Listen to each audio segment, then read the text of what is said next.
Buk, buk, buk. Brengsek. Ini semua karena kau. Karena kau Jevian jadi marah-marah padaku. Dasar anak sialan. Umpatnya kesal sambil memukul-mukul perutnya. Tak peduli dirinya sendiri yang merasakan kesakitan, yang penting ia ingin meluapkan kekesalannya pada anak yang ada di dalam kandungannya. Namun tiba-tiba Eve merasakan sebuah tendangan di perutnya. Tiba-tiba ia merasakan sensasi yang aneh dalam benaknya. Ia refleks mengusap bagian yang anaknya tendang. Namun saat ia mengingat kembali akan kekesalannya, Eve kembali memukul perutnya. Tapi baru saja tangan Eve hampir mendarat di perutnya, sebuah tangan sudah menahannya. Eve terkesiap. Ia tahu tangan siapa itu. Ia tidak tahu sejak kapan Jevian berada di dalam kamarnya. Tiba-tiba Jevian memeluk tubuh Eve dan mendekapnya hangat. Eve, aku mohon, jangan begini. Tidakkah kau merasa, menyakitinya hanya akan menyakiti dirimu sendiri? Lalu Jevian mengarahkan telapak tangannya di atas permukaan perut Eve. Ada rasa hangat yang menjalar di benak Eve saat tangan itu mulai bergerak mengusap perutnya pelan.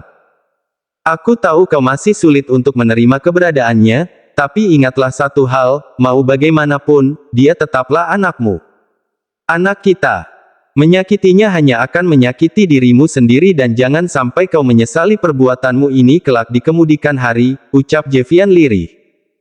Meskipun belum ada cinta untuk Eve darinya, tapi Jevian tidak memungkiri kalau ia begitu menyayangi calon anaknya.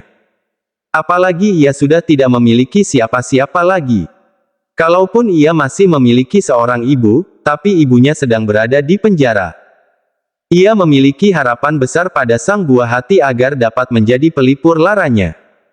Sumber kebahagiaannya. Hari terus bergulir. Sebisa mungkin Jevian tetap memberikan perhatian pada Eve. Beberapa bulan ini pula Eve bersikap lebih lunak. Eve juga sudah mulai mengurangi kebiasaannya bepergian. Bahkan hampir setiap malam, Eve selalu berada di rumah. Ia tak pernah keluar malam lagi. Jevian tentu saja merasa senang. Apalagi kandungan Eve sudah makin membesar. Ini susunya diminum dulu, ujar Jevian menghampiri Eve yang baru saja bangun sambil membawa segelas susu ibu hamil. Eve pun langsung menerimanya dan menenggaknya hingga tandas. Sudah, ujar Eve sambil menyeka mulutnya yang basah karena sisa susu. Kemudian ia menyerahkan gelas kosong itu pada Jevian yang menyambutnya dengan tersenyum. Aku ada pertemuan penting di kota A.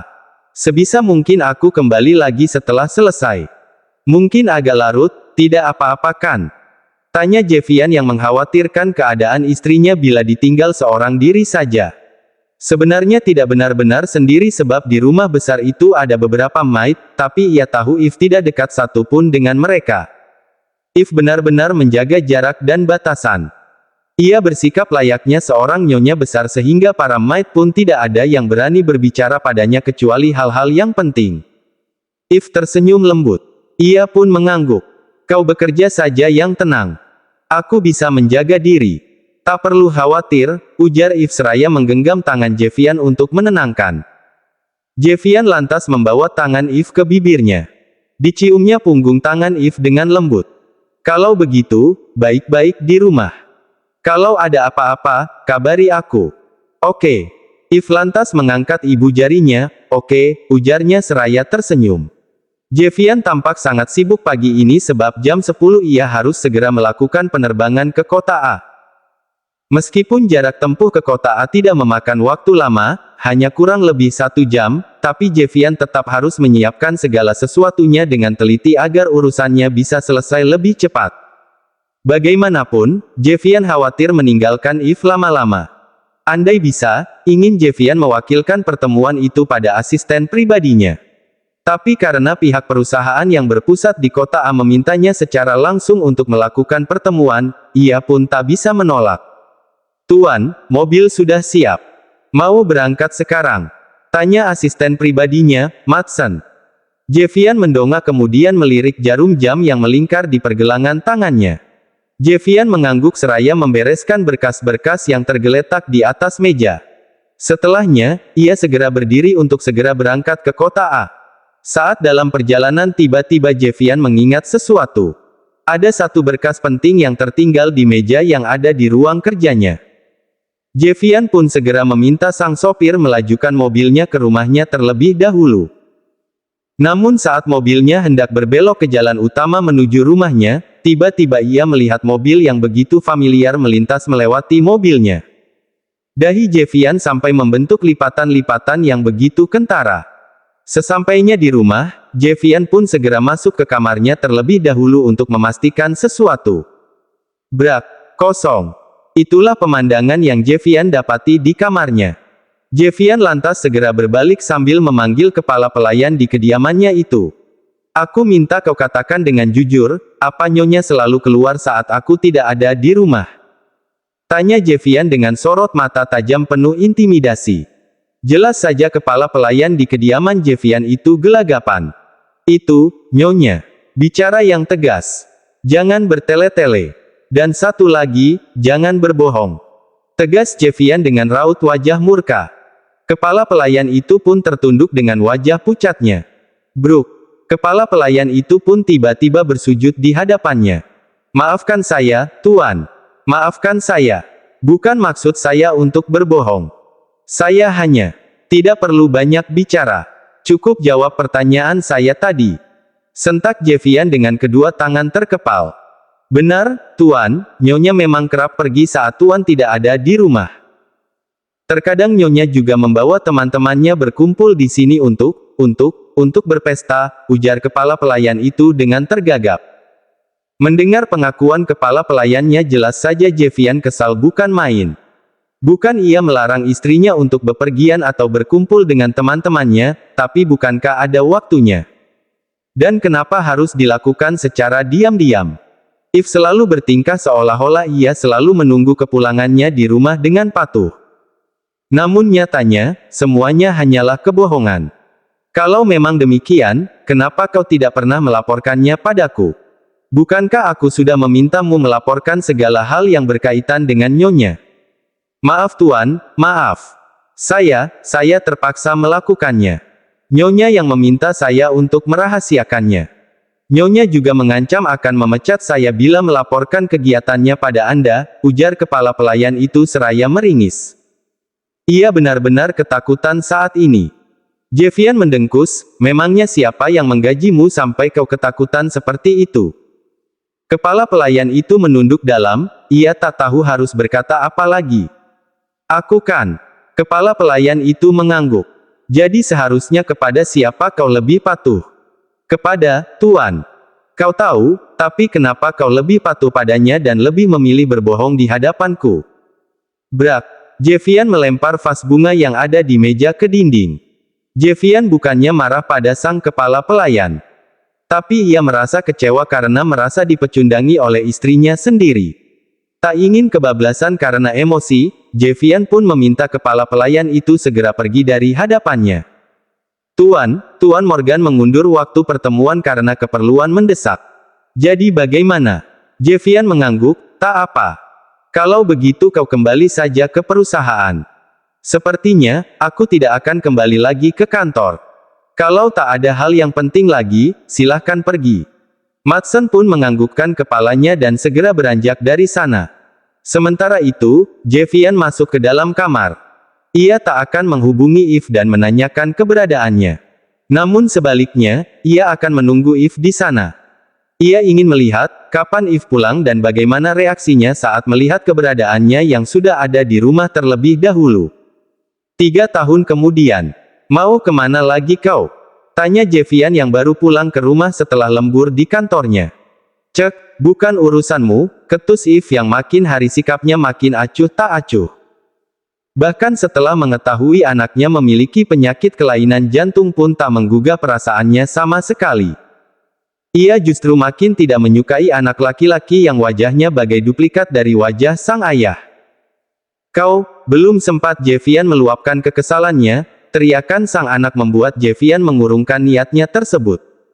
Dedi, pekik Jeffrey girang saat melihat kepulangan sang ayah. Melihat sang putra berlari ke arahnya, Jevian pun segera berjongkok sambil merentangkan kedua tangannya.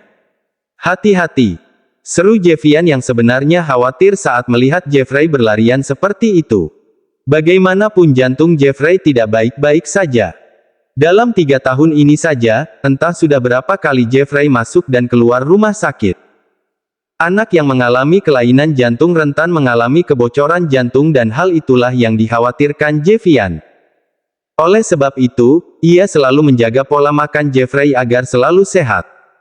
Jeffrey juga harus selalu menjalani imunisasi lengkap. Biasanya ibu yang anaknya mengalami gejala kelainan jantung, kehamilannya terlihat baik-baik saja. Begitu pula saat sang anak lahir, hanya terlihat kelainan jantungnya saja. Gejala kebocoran jantung tidak akan langsung terdeteksi.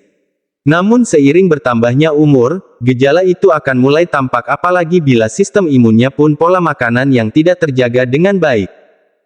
Faktor risiko penyakit jantung bocor bawaan lahir ini terkait dengan kondisi ibunya selama hamil. Pertama adalah terkena infeksi tertentu yang biasanya ini lebih cenderung ke infeksi virus. Kedua, terpapar zat-zat kimia, misalnya asap rokok. Kemudian, konsumsi alkohol. Ibu hamil itu kadang-kadang ada yang nekat minum alkohol dan obat-obatan tanpa resep dokter. Dan penyebab utama Jeffrey mengalami kelainan jantung ini memang terkait dengan kebiasaan Eve yang kerap mengkonsumsi alkohol selama masa kehamilan. Hal inilah yang membuat Jevian yang awalnya ingin belajar mencintai Eve, justru berbalik membencinya. Karena kebiasaan Eve inilah, putranya jadi mengidap penyakit yang berbahaya. Dan akan makin mengkhawatirkan bila sampai jantung Jeffrey mengalami kebocoran. "Daddy, Jeff rindu, Daddy," ujar Jeffrey setelah berada dalam pelukan Jevian. Eve yang melihat adegan ayah dan anak itu tidak tersentuh sama sekali. Ia justru mencibir dan segera pergi dari hadapan anak dan suaminya. Jevian baru saja selesai mandi. Setelah berpakaian, ia pun langsung menghampiri Jeffrey yang sudah menunggunya di atas tempat tidur. "Daddy, gendong," seru Jeffrey sambil tersenyum lebar. "Oke boy."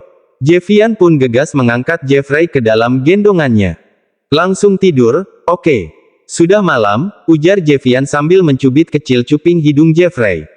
Jeffrey mengerucutkan bibirnya. "No, Jeff belum mengantuk, Daddy," ujarnya sambil menggelengkan kepalanya ke kiri dan ke kanan. "Tapi ini sudah malam, sayang," bujuk Jevian sebab jarum jam memang sudah menunjukkan hampir pukul 10 malam. "Tapi Jeff masih rindu, Daddy." "Jeff mau main sama Daddy," ujar Jeffrey dengan wajah sendunya. "Mommy sibuk, Daddy juga sibuk." Jeff kesepian, imbuhnya mengeluarkan unek-uneknya.